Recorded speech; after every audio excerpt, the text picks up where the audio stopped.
Can sailing the ICW make you a better sailor?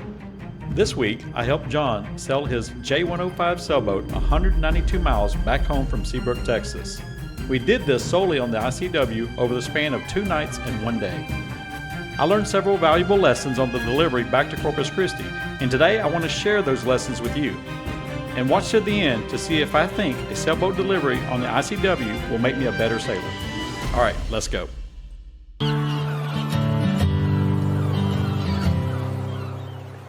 We left Corpus Christi at 5 p.m. and drove directly to Seabrook, arriving a few minutes after 9 p.m. We decided to leave Friday night to avoid a dry front that was pushing through the area on Sunday morning. The forecast didn't show any rain, but a couple other weather apps were predicting gusts of 25 to 30. Leaving the night before not only helped us avoid the cold front, but the crew would be home in time to enjoy Sunday with our family before Monday rolled around. This video has a few clips where I'm talking aboard the boat, but in between, I'll sprinkle in some of the things that I learned along the way. It is a little after 10 and we are underway. Actually, we took off about 30 minutes ago, but we've been putting the sails on. We put the mainsail and the head sail on. The boat's been down here in Seabrook for a few weeks to do some racing, so it was bare bone. We got the Dodger on. And anyways, just generally getting everything ready for this passage. Here we are leaving Clear Lake. This is the Chemo Boardwalk. We're heading out. I think we're going to go on the ICW. We've been back and forth. We're just going to see what the conditions look like. We got a tide coming in right now. We'll lose a little bit of speed on that. We have a new prop, and he's had a lot of engine work done, so we're hoping that we can run a little higher than the usual 6.5. All right, that didn't take long. We're coming out and we already got another sailboat. They're actually coming in. This is probably maybe 100 yards across. I don't know, maybe a little further. And we have a sailboat steaming ahead of us here. Looks like I've been into Oceanus, maybe 38 to 40 foot range. Howdy. Got a fisherman over here. I don't know if you can see it because we have a bunch of light pollution. But right up next to these piers, we got a fisherman. We're starting with, we have Zaid over on the helm.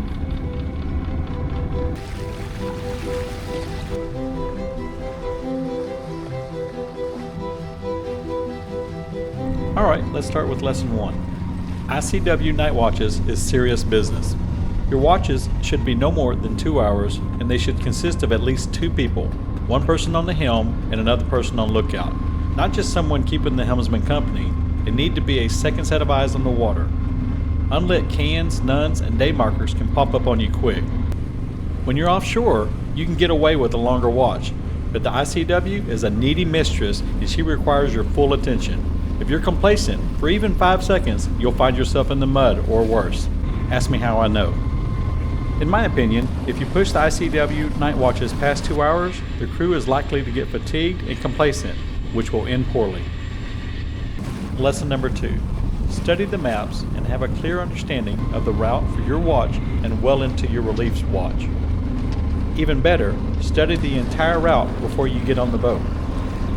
I had the first watch across Galveston Bay and was comfortably navigating the outside edge of the ship channel in 15 or 20 foot of water. As you can see, there was a lot of ship traffic, but I wasn't too concerned because there was plenty of room. Unfortunately, I didn't study the maps and I failed to realize that 2 other major shipping lanes intersected with my route. I likely created unnecessary confusion for the cross traffic, which could have easily been avoided.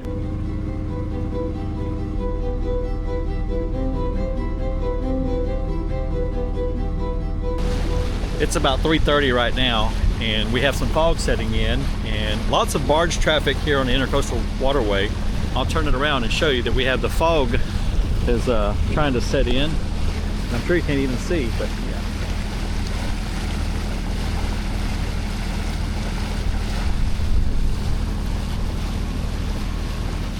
All right, well, our watch will be over here in about 30 minutes, and none too soon because we have the fog rolling in. It's a bit nerve-wracking to share this Intracoastal Waterway with barges, especially when they're doubled up and you have one crawling up from behind you and you're trying to overtake one, or there's another one passing. I'm not real fond of the ditch. I'd much rather be offshore.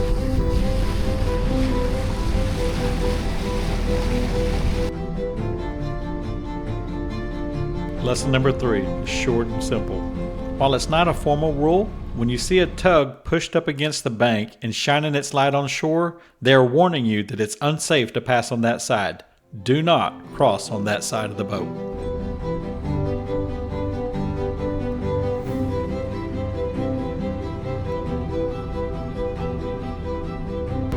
Alright, it's the first morning. We left at 10 o'clock last night. It is now 7:30. I'm already on my next watch.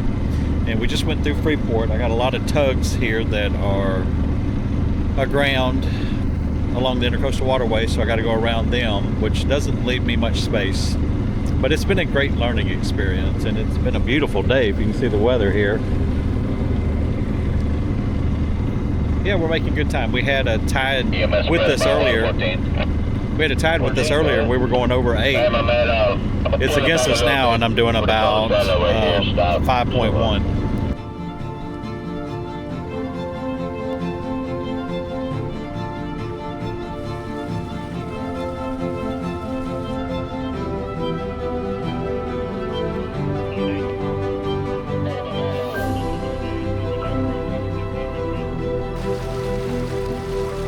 Lesson number 4. Don't be afraid to talk to other boats. Bridge-to-bridge traffic is done on Channel 13. If there are any questions, hail the other boat and let them know your intentions.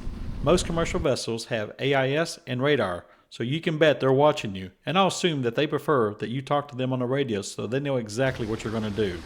You'll hear a lot of different terms on the ICW.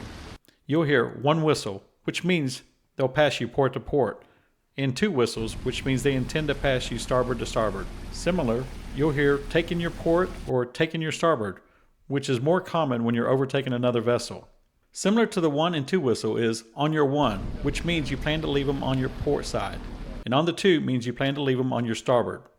If these are too complicated or you don't remember the terms, just use plain English. For me, I'll probably use taking your port or taking your starboard, or you can dumb it down even more by saying, Captain, I'm going to pass you on your starboard side.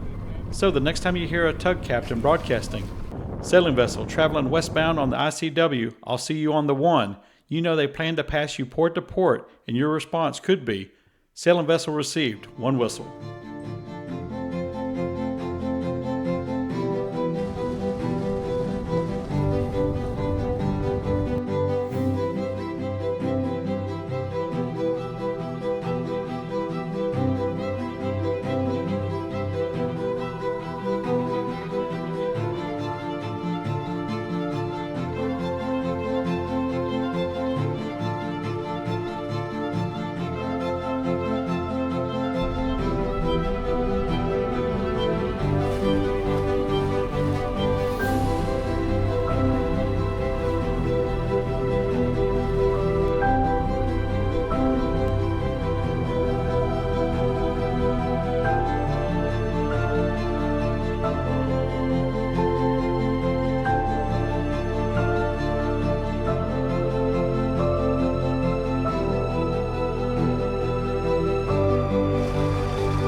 It's the second night of our delivery, and we are passing through Rockport right now. We had a really good night so far. It is almost midnight, and I think we'll be into Corpus Christi probably about the next 3 to 4 hours. Probably closer to the 4-hour side. Yeah, it's been nice and easy through here. Good weather, not a lot of ship traffic, and the weather's been absolutely pleasant. And the final lesson, number 5, understand the lights. A tugboat will have 2 masthead vertical white lights if it's less than 200 meters and 3 vertical white lights if it's more than 200 meters in length. You will see the red and green lights on the bow of the barge and the tugboat. but more importantly, you'll see a yellow towing light on the stern of the tug and a flashing yellow light on the leading edge of the barge. Understanding the light configurations is more than identifying the type of vessel. It will help you understand if they're turning. If you see the red and green with the white masthead light all evenly spaced, you know the barge is coming directly at you. If you see the red port light of the barge and start to see the red port light of the tug, then you know the vessel is turning away from you. Conversely, if you see the green starboard light of the barge and then start to see the green starboard light of the tug, then the vessel is turning to their port. Depending on the distance, this could be very dangerous. All right, we're back underway. We ran out of fuel about 3 miles from here, and so we had to hail somebody to bring us fuel. We were able to get under sail with only 1 or 2 knots of wind, and it took us probably about an hour to make it to the marina where we docked and waited for the fuel to arrive. And so, but that delayed us probably 2.5 hours.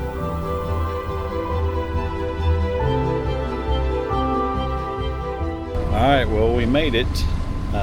It's 6 o'clock and we're just a little bit ahead of the wind that's coming in, but you'll see here that we have a ton of fog. So we made it back just in time. Will sailing in the ICW make you a better sailor? The short answer is yes, but don't fool yourself into thinking it's going to be a leisure trip winding along the coastline. Sailing the ICW can be stressful, especially if you plan to sail at night. If you don't bring your A game, you can quickly run aground, strike a pole, or worse, hit another vessel. Well, that's it for this week. Thanks for watching till the end and following my journey, one adventure at a time. If you like this video, smash the like button, subscribe to the channel, and leave a comment below.